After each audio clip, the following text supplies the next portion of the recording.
I got in this conversation with this person. We kind of bumped into one another in LinkedIn as want to do. And he was a chef and he wanted to pivot towards coaching. And so he was asking me about some of the stuff that I do. And he's like, yeah, I didn't even know this was a thing, chefs coaching other chefs. Mm-hmm. And I said, well, it hasn't been, but it will be. Yeah. Well, and you and I have been working together on a few different things for about a year now. And this comes up a lot. It's like, what is a career coach for chefs? Like, in the title we've said, what is that? So there's going to be a big discussion today about that, I think. Yeah. And just to decide, I actually booked a client the other day, and part of the conversation started with, he had gone, he's in the culinary industry. He went on looking for career coaches online, and he kept coming across kind of similar focuses, kind of mainstream industry career coaches. And he thought to himself, yeah, I don't even know if these guys are going to relate to me. Yeah. Well, like, can they even relate to the experience that I've had? And I thought that was an interesting viewpoint, not one that I previously thought about, but I think this will give us an opportunity to not only talk about what career coaching is in general, but how I actually specifically bring that to the culinary industry and why that might be a little bit more necessary now than it was before. So I want to appreciate you for one moment, just because it's our 1-year anniversary. And I just wanted to let you know that there's only 1% of, or some crazy statistic, it's either 1% or 10% of all podcasters who actually make it a full year. So I just wanted to say thank you, because it's been a really enjoyable experience with you. And I certainly have learned a lot. Likewise. Happy anniversary. Happy anniversary. So we'll get to culinary career coach. What's that? Right after these messages. Welcome to Turning the Table, the most progressive weekly podcast for today's food and beverage industry, featuring staff-centric operating solutions for restaurants in the hashtag New Hospitality Culture. Join Jim Taylor of Benchmark 60 and Adam Lamb as they turn the tables on the prevailing operating assumptions of running a restaurant in favor of innovative solutions to our industry's most persistent challenges. Thanks for joining us. And now, on to the show. This episode is made possible by eVocalize. eVocalize makes complex local digital marketing push-button easy for anyone. Empower your franchises with programs that automatically optimize performance and program spending across Google, Facebook, Instagram, and TikTok, all from one easy-to-use collaborative marketing platform. To find out more, go to turningthetablepodcast.com/eVocalize. And I guess, maybe the first question would be, Jim, like, why does anybody need a career coach? Well, I think we should spin that around and ask you. I mean, you're a big part of the conversation today is about really let's dig into, why people can benefit from some support. How a little bit about your strategy on this and kind of the results mechanism. But, one of the things that I was thinking about leading into this conversation is that I had a really big wake up call when I left the sort of operations world of restaurants, because I thought, this is what the whole industry is like. Every restaurant is the same. We all have the same issues or challenges or whatever it might be. And it wasn't until I started working with, multiple restaurants all over the world, basically, I was like, everybody has a different challenge going on. Sure, there's the big picture ones that are the same, but everybody's got unique market challenges and, these things that you have to try to work through. And maybe you can take this and run with it in a second. But one of the things that I've always found interesting about your career path and now what you do is you've got so much experience in so many markets, in so many environments, in so many types of businesses. There's an insane amount of knowledge there. So I don't know, maybe you could kind of take that and just what's the basis of this whole thing? Yeah. And thank you for pointing that out, because sometimes it's easy to forget just how much we know. Or midway through my career, I was asked to do a quorum on the culinary program for the Art Institute, the chain of Art Institutes of America, and their sub-program of culinary arts. And there were about me and about 10 other chefs and other facilitators in the room. And the facilitator started by asking, what are the core competencies that you know? that come in real handy with business. And what do you think our students should be leaving the program with? Mhm. And in the space of about 50 minutes, she had these yellow stickies all over this wall of stuff that we kind of have gained knowledge in and probably not given enough credit for, even to ourselves. I looked at that wall and I said, wow, like that's a lot. And, 15 years old, I started washing dishes at the local restaurant. Yeah. The only reason I started there is because that's where my dad used to like to hang out. He was a college professor. So on his breaks, he'd go down there and he'd kind of laugh and joke with the waitresses. And so I think it was kind of a way in which, I could be a little bit closer to my father, and not that we were estranged, but, I kind of wanted to see him, what he was like outside of the family. Yeah. It turns out he's a pretty charming person and everybody seemed to enjoy talking to him. And one Friday night, I was walking past the kitchen door with a whole bunch of plates in my arms that had just got done washing. And there were two cooks that worked there, both female. One was a larger woman. Her name was Artelia White. She had a gold tooth in the front of her mouth and she was always smiling. And she would work the pass. And back then it was like the stainless steel wheel that used to spin in the window where people would put the tickets up. Mhm. And so she worked that area. And then there was a very thin, severe woman that worked next to her. And as I said, one Friday night, I was walking past the kitchen and it was in full throw, man. They were really working hard, but yet they had this, the only way I could describe it is this dance that they were doing between one another, almost like a articulated symphony of steam and pans banging. And yet they didn't say anything to one another. They knew each other's moves so well. And that just kind of mesmerized me. And I said, I don't know what the hell that is, but I want to get me some. So What market was that at? That was right outside of Chicago on the Indiana side. So Okay. I lived in the Chicagoland region is how they refer to it. Mm-hmm. And that could stretch as far as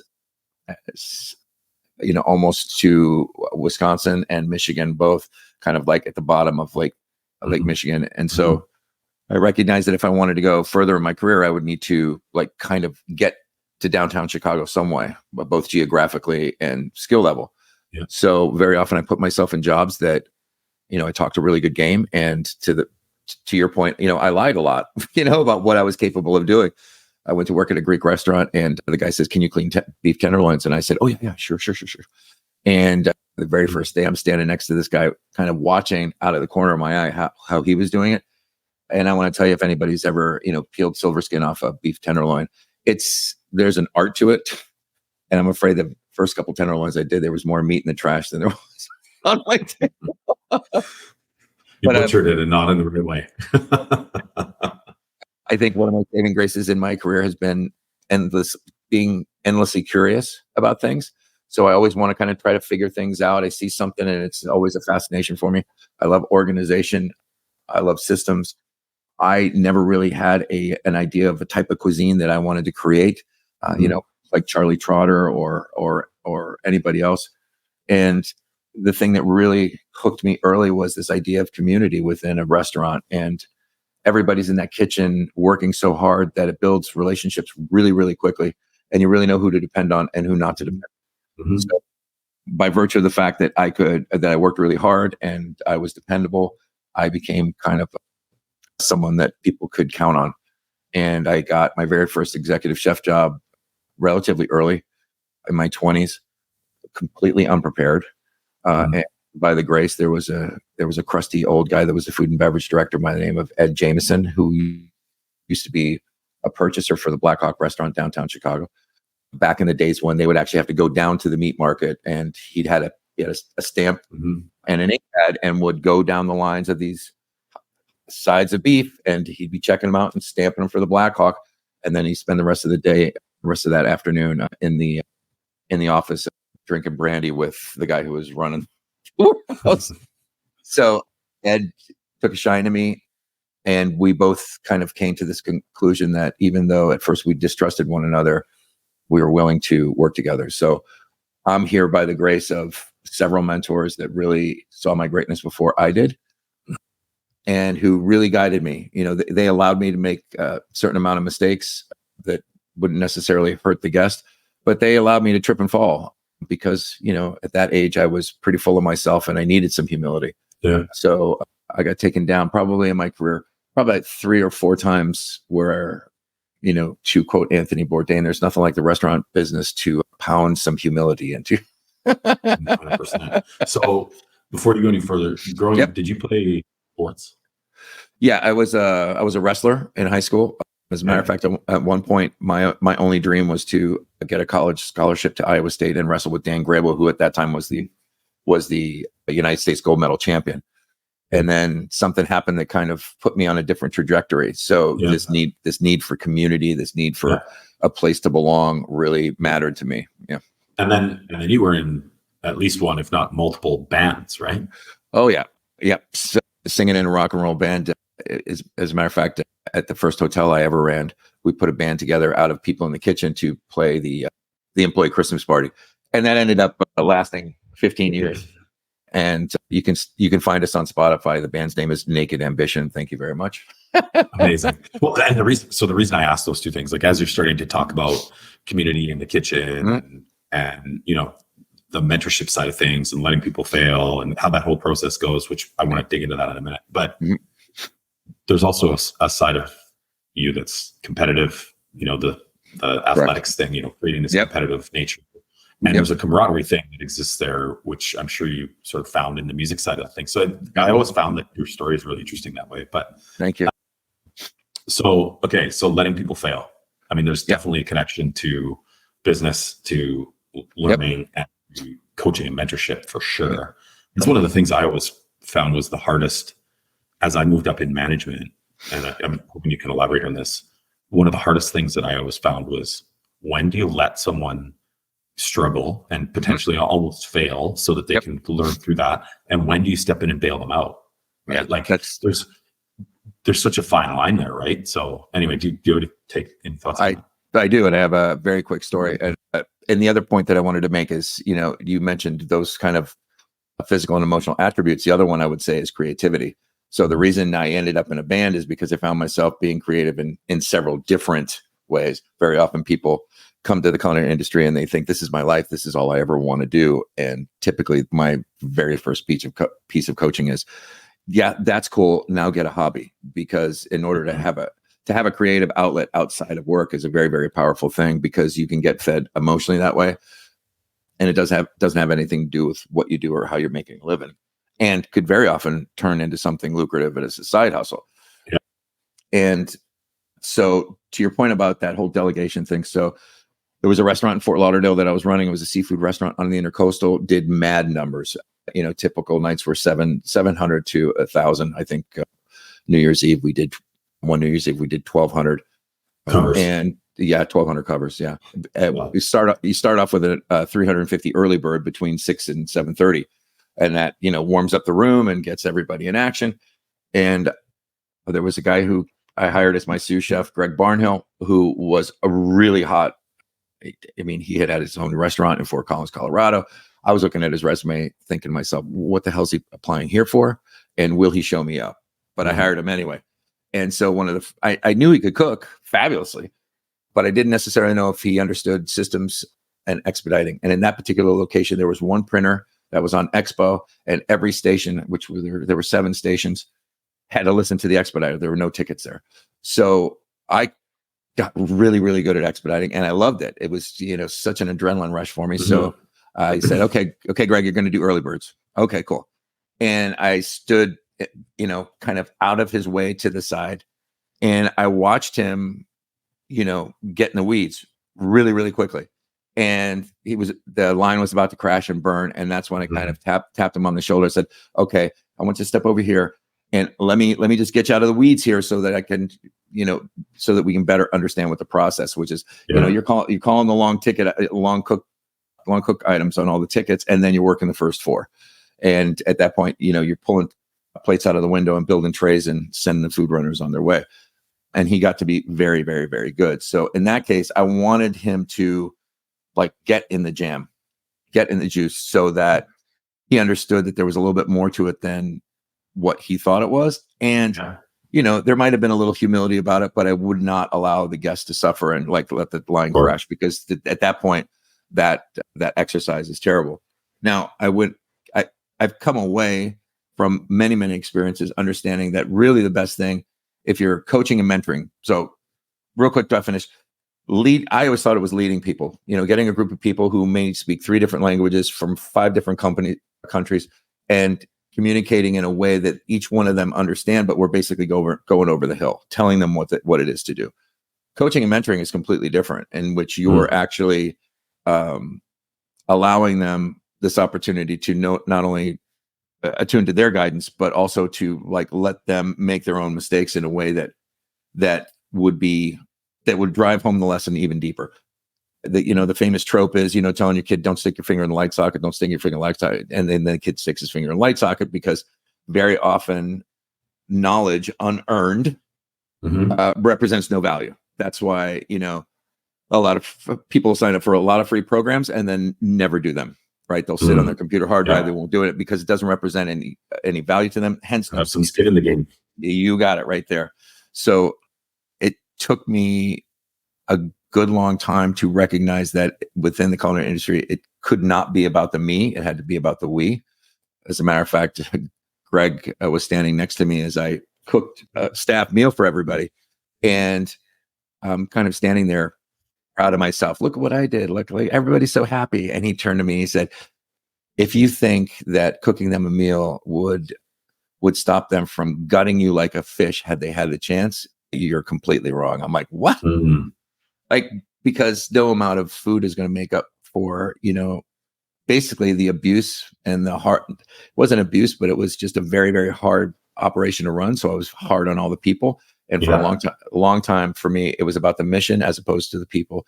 And since that opportunity came to make my mistakes and to learn, I recognized that it's got to be about the people before the mission, because if not, then I'm on the line by myself and I can't run 7 stations by myself. So, right.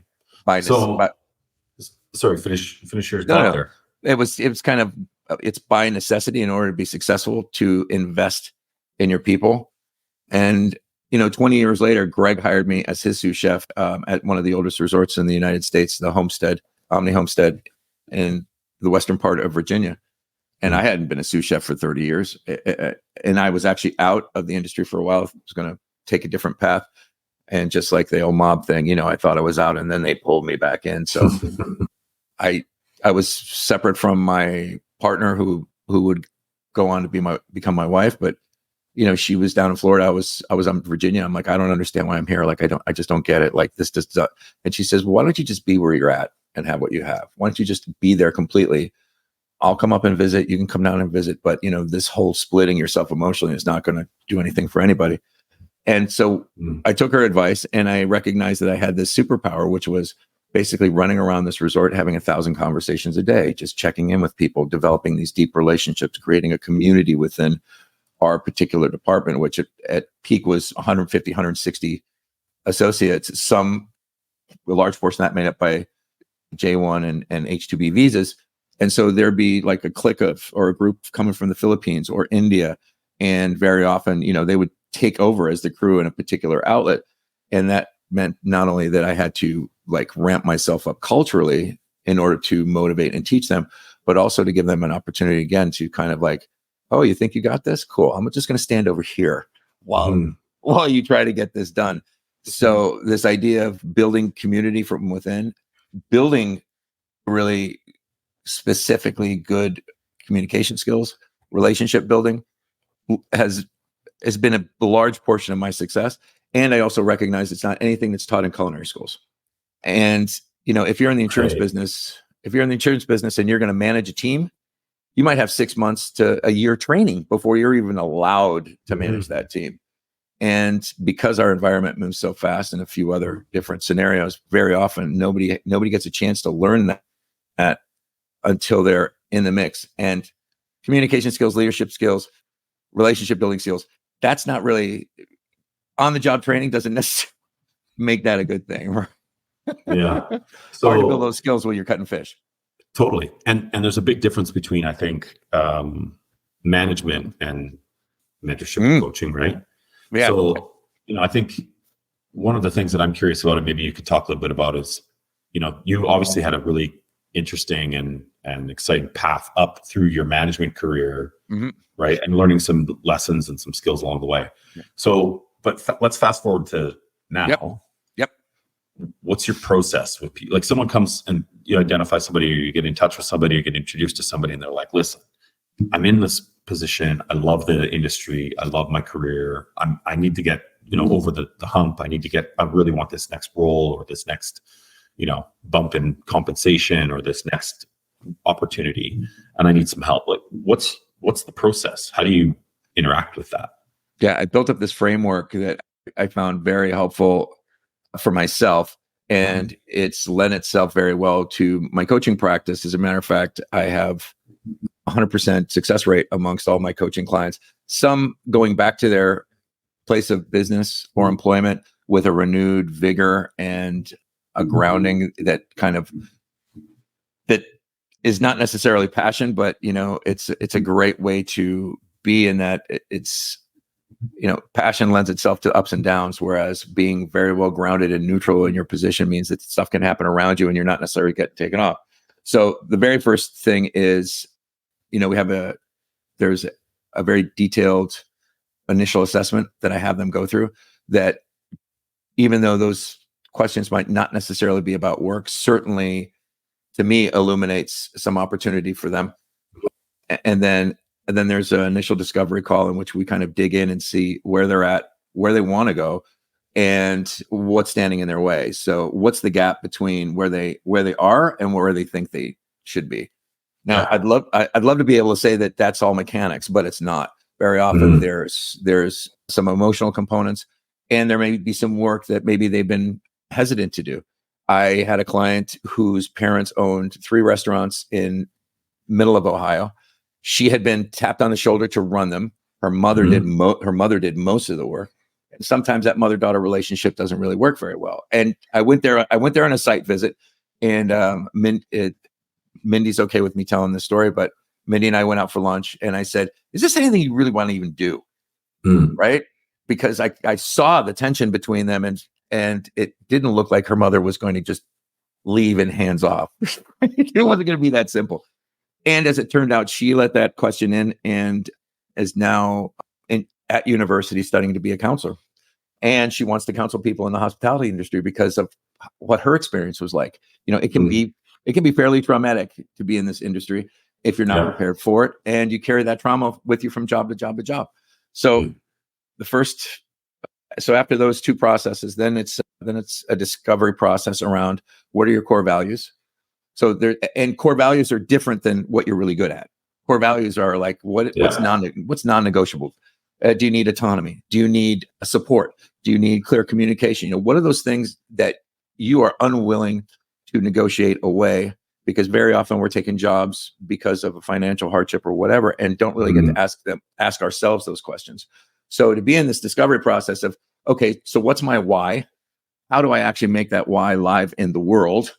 So one's an internal process, the other one's external, because they got to call up people who know them and say, yeah, so what do you know about me? Like, how do I actually do this kind of stuff? And that's always a great aha, because very often they're unaware of the way that they're showing up to other people. And it could be in complete congruence with that, and sometimes not. But since the pandemic, and since 6 million people got out of the industry, and now I think we're back to about 4 million have returned back. I really understood that this was an opportunity for them to choose consciously. Like, do you really want to be in this industry? Right. There's nothing wrong with taking a job outside of the industry. And Chef Paul Sorgel, during an interview I did for Chef Life Radio, said, if they're not happy, leave. Just leave. Just get out of the industry. And sometimes what happens is they recognize they fall back in love with the thing that they were doing before and end up going back. I think the Burnt Chef Project did a survey where it was determined that of the people that left the industry, almost 70% were planning to come back. Interesting. But what I knew is that we had to change as an industry and as a culture in order to make it safe for those folks to come back, because this veneration of overwork, this, beating each other up verbally and emotionally, that shit doesn't work. Yeah. And didn't. So there's the discovery process around the hows, the whys. Then there is a great resume exercise I do that will immediately illuminate any recurring patterns that happened, not necessarily at work, but also in your personal life, because there's an idea of writing down in those time frames the major life events, the story that you made up about it, and then to tell the story, as a reporter would, completely neutral, in order to see the reality of what was going on. For me, the first time I did it, what popped way up for me was this idea that anytime that there were things going wrong in my life, I would typically pivot to having an illicit romance, because at least I knew how to do that. At least that made me feel good. Folks are generally predisposed to running away from pain and towards pleasure. So when you have someone who thinks that you're the greatest thing since sliced bread, sometimes that's the easiest pivot to make, to the detriment of all the rest of my relationships, right? So the great thing is that once you're grounded in your core values and the things that are non-negotiable, then you can start interviewing employers as opposed to the other way around. And to be really engaged in that process is very, very powerful, because you're not a victim anymore. You're actually empowered to make the right decision based upon what you want and what you want out of your life. And so I think it's something that's incredibly powerful. And from then it's like mechanics. Okay, so are you in transition right now? You want a better job, a bigger job? Do you want to become a food and beverage director? Do you want to move to a different market segment? You've been in restaurants, now you want to be in hotels. All these particular skill sets are at the core the same, but they're slightly different. And so then it becomes interview prep, resume work. It's whatever needs to happen in order to get them so well prepared that when they're in the interview, not only do they not falter, but they feel completely secure. So one of the things with one of my clients, he kept trying to figure out what the employer wanted to hear. And I said, and so we role played this. And every time he would stumble on his words, I'm like, that's because you're trying to figure out the answer that I did. Yeah. So what would it look like if you actually knew cold what that answer was, regardless of what they want to hear? Because then you're being completely congruent. You know in your heart exactly what that is, and you come across as being confident, well-read. There's also a couple books that I like to give folks during the coaching process, depending where they are in their management principles. One is Radical Candor by Kim Scott, and the other one is by our friend Kelly Featheringham, Maximizing Team Performance, the ABCs of Leadership, which is assumptions, boundaries, and communication. Those three things. Great. We've had around the show several times, but every time it's kind of like hits me in my heart in such a way that, like, those two books combined provide the playbook for managing and leading people in our post-COVID hospitality 2.0 reality. So how long do you typically spend with people? Like how much time is this? Yeah. So this process, how long does this take? It's pretty detailed. It's very detailed. There's a bunch of worksheets. So I have someone who I'm onboarding right now. So that foundational session is about 90 minutes. The second session is 60 minutes. Typically those are within a week. If someone's on a 5-week program, they want to crash course, then it's 60 minutes every time. And I'll also do 3 months, 6 months, and a year. And those work a little bit differently, where there's, 2 45-minute calls. There's homework between each one. There's stuff that they get to do to not only stabilize their immediate situation, but lay the groundwork for where they want to go. I had a client who knew that he needed to learn more, period. He wanted to learn more about himself. It wasn't necessarily about the job, but it was about him. And that was an incredibly rewarding experience for me, because it's not just me telling people what to do. Again, if I'm going to coach and mentor and teach them how to coach and mentor by example and model mature professionalism, which is ultimately what this is about, then good morning. Someone's shouting out from Facebook, "Good morning, chef. Good morning. Thanks for joining us." It's an opportunity for those folks to grow in an exponential manner. So yeah, we can do it quickly, but really the process between 3 months, 6 months, and a year are individualized as to where they're going. Right. I have a guy who I'm very close with, who worked with me at the Omni Homestead, and then 8 years later said, "Yeah, I think I need some coaching." Okay, buddy. Yeah. Couldn't be happier. And sometimes that might mean that the relationships change at home. That might mean that the relationships change at work. But the worst thing is to walk into this situation and be uncoachable, think you have all the answers, and not be willing to go where that leads. Yeah, right. For sure. I want the best job I've ever had, but I don't want to have to stop drinking and do it. Well, and having been with you, Jim, over the last year, it's also helped inform me in my process and how I coach people based upon how you were in the hospitality industry. And I got to say thank you for that, because, it's been an enriching and rewarding experience for me to be able to kind of frame that my own work in such a way that not only does it make sense to me, but it makes sense to others, because I don't want anything to be a mystery about this. I want to be completely upfront, honest with everybody. And, it's for chefs and hospitality professionals who want to enjoy their career without sacrificing their life. And that's not everybody. There's a lot of folks that are still committed to this sacrifice for my passion idea. And that works until it doesn't, until your, personal relationships are crashing or your health.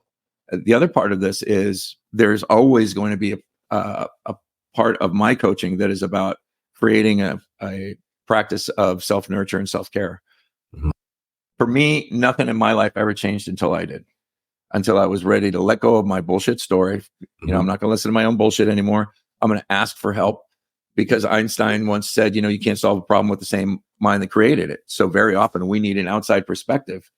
I had someone do an audit of Chef Life Radio just the other day, and they had 3 specific points that they told me, and it blew me away, because in the back of my mind, I knew it, right? Your call to action. What's your call to action? Why are you talking about memberships if you do coaching? I'm like, yeah, I know. Right? So it's a sneaky process, because theoretically, I'm not telling them anything that they don't already know or don't have the access to learn. Yeah. And very often that remembering is so powerful that they're like, oh yeah, I knew that. Yeah. So the people that you spend time with, chefs, hospitality pros, whatever their role might be, is there I guess 2-part question. Is there a common thing that they're looking for? Well, and the second part of the question would be, what's the common feedback when they're done? Sure. I would say that they could be in very, very different stages of their career. They could be in different market segments, but the one common factor is they know that there's something more available. They just don't know how to get there.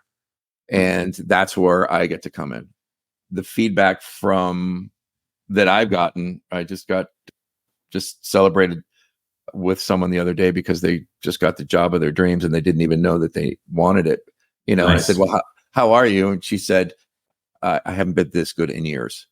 So amazing. To feel on purpose, in the right place, with the right team members and the right, to have support in your career. Like, there's nothing better than having a food and beverage director or a general manager who gets you and wants to support you, because then, like me, I'm liable to do just about anything in order to, keep that relationship solid and moving forward.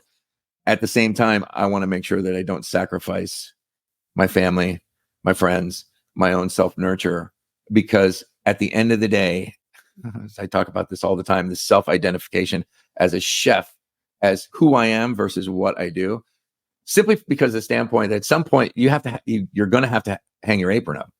It's a physically intense, emotionally draining, intellectually stimulating career.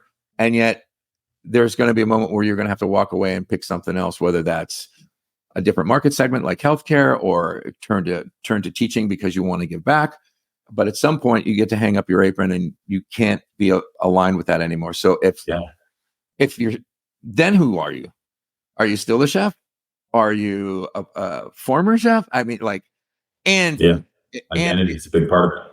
Right. And if you're counting on that in order to get your emotional gratification, then that ends too. And then what happens then? The statistics for in the United States for men who die after retirement, like within years of retirement, is staggering. It's not so much for the feminine, but for men, it seems like I need a sense of purpose in order to get up every morning. And so if you don't have that in your life, or you think that you're going to golf your day away or go fishing, there's only so much fish. Fishermen would probably disagree with me, but geez, how many days can you go fishing? Every single one. Yeah. Yeah. So what's the way, like, kind of just getting back to the process thing again, what's if we went and asked 50 people that have worked, what would they say about the sort of, how would they describe this is what it was like when we were finished? Where am I? Like, is there a sort of a common theme? Yeah. And again, I just want to kind of reference Chef Holly in that, she was unclear that safety was important to her.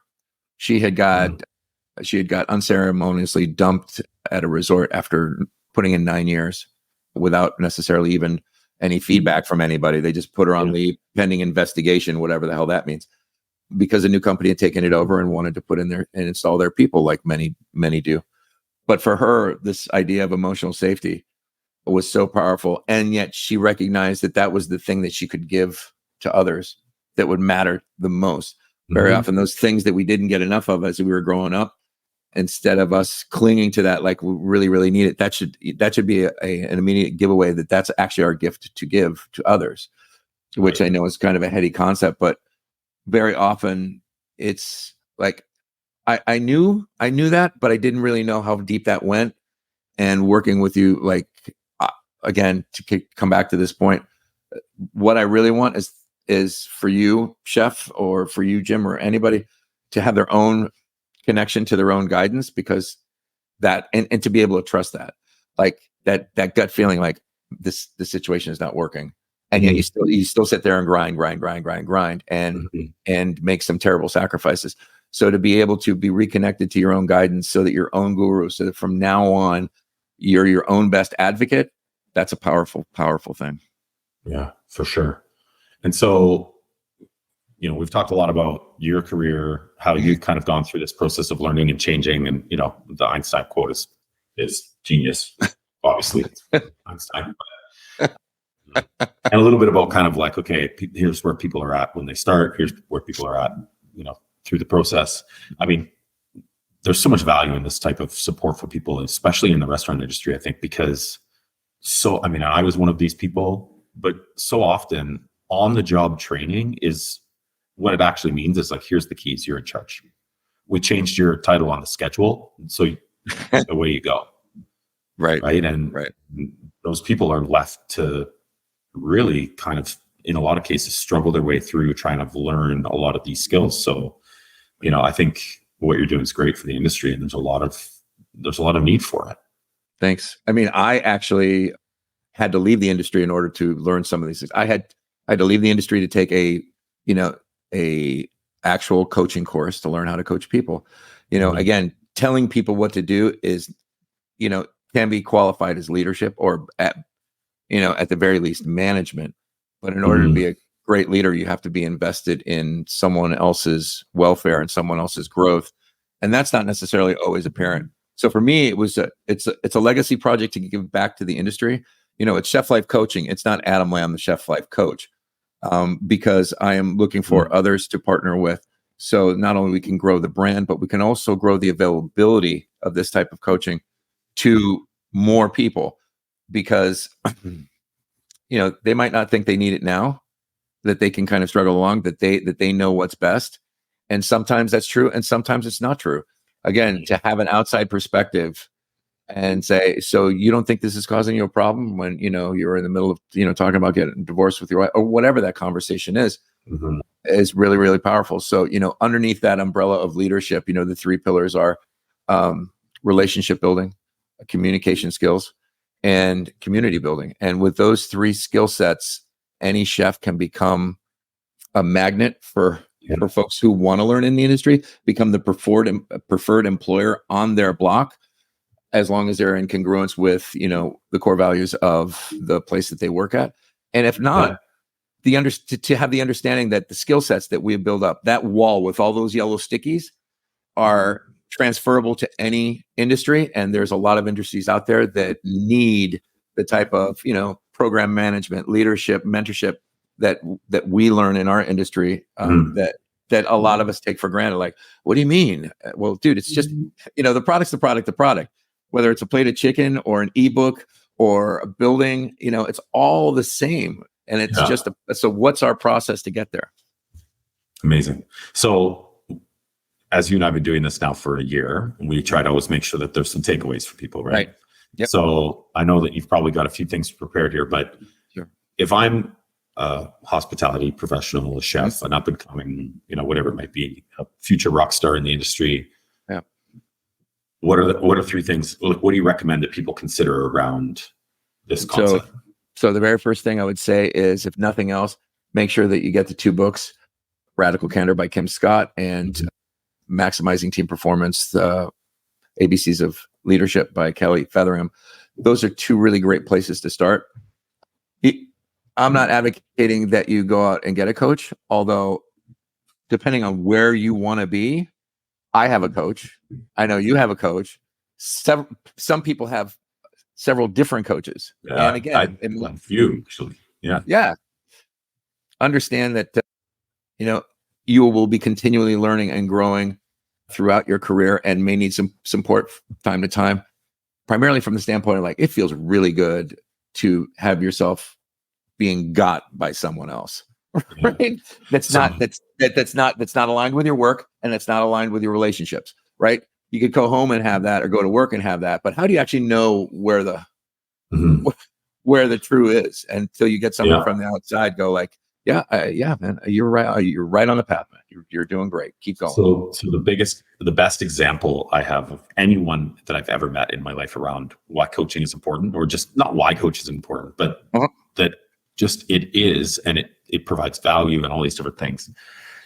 It's an old colleague of mine.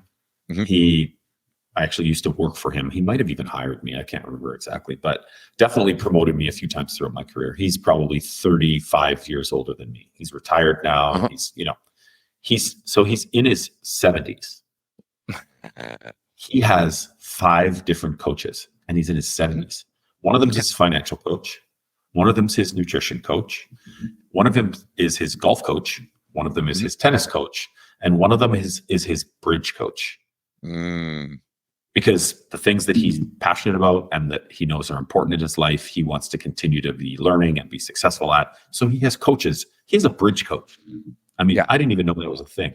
But I think it's every time I speak to him, I'm reminded that there's, it's important to have, that, whether it's mentorship, guidance, advice, someone to talk through things with, and a process. So I think what you're doing for the industry is amazing, and would definitely recommend that anyone who is in a position of wanting to move forward should be in touch with you. Right. And the other thing I would say is, if you're not part of a community, you need to be. And I'm not necessarily talking about a Facebook group with, shitty waitress memes. I'm talking about being in a committed community of like-minded individuals, not only so you can see yourself reflected, but you can also be in contribution to others, whether that's the ACF or, there's plenty of professional organizations that you can be a part of. You can come join the Chef Life Brigade at cheflifecoaching.com/brigade. That's the only online community not associated with a social media platform of like-minded individuals within the industry. Again, we're not about carping and bitching about what is. We want to know about what's possible and how we're going to move forward. Amazing. So is that the best way for people to get a hold of you? They can get a hold of me several ways. They can get a hold of me through LinkedIn, Facebook. I have pretty good presence in. You can go to cheflifecoaching.com, or you can go to chefliferadio.com, which is the podcast that I do that's in support of that particular thing. DM me, message me. You can call me at 828-407-3359. If you are currently in distress and you need some immediate help, I can point you in the direction of some great assets. And you don't necessarily have to be in a dire emotional state to want to improve. It could be just part of your process. And again, you're looking for someone to kind of reflect back to you. So thanks for giving me this time to talk about what I do and how it serves not only the professionals within it, but also the industry as well, Jim. Thank you. Well, it's been a pleasure. And I think there's lots of key takeaways there. So thanks so much, Adam. And it's been a pleasure spending time with you on this podcast over the last year or two. So congrats. I couldn't agree more, man. And I can't wait till next week. I'll see you soon. Thanks for joining us on this episode of Turning the Table with me, Adam Lamb, and Jim Taylor. We're on a mission to change the food and beverage industry for the better by focusing on staff mental health, physical and emotional well-being, by proactively measuring and managing staff workloads. Join other hospitality professionals co-creating the hashtag New Hospitality Culture by subscribing to our weekly newsletter at www.turningthetablepodcast.com/news. In every edition, you'll find innovative solutions ready to test and validate in your operation this weekend. Plus, listen to exclusive bonus content just for you. Connect with us on LinkedIn, Facebook, and Instagram at Turning the Table Podcast. If you found value in this episode, please consider leaving us a review on Apple Podcasts or on Spotify. Give us a star rating. It helps other hospitality professionals just like you find the show. Or better yet, grab the show link and share it with a friend or colleague who you want to see succeed. Thanks for stepping in and speaking out for an industry, craft, and fraternity that serves us all. Remember, retention is the new cool, y'all. This podcast was written, directed, and produced by me, Adam Lamb, and Jim Taylor. Turning the Table is a production of Realignment Media.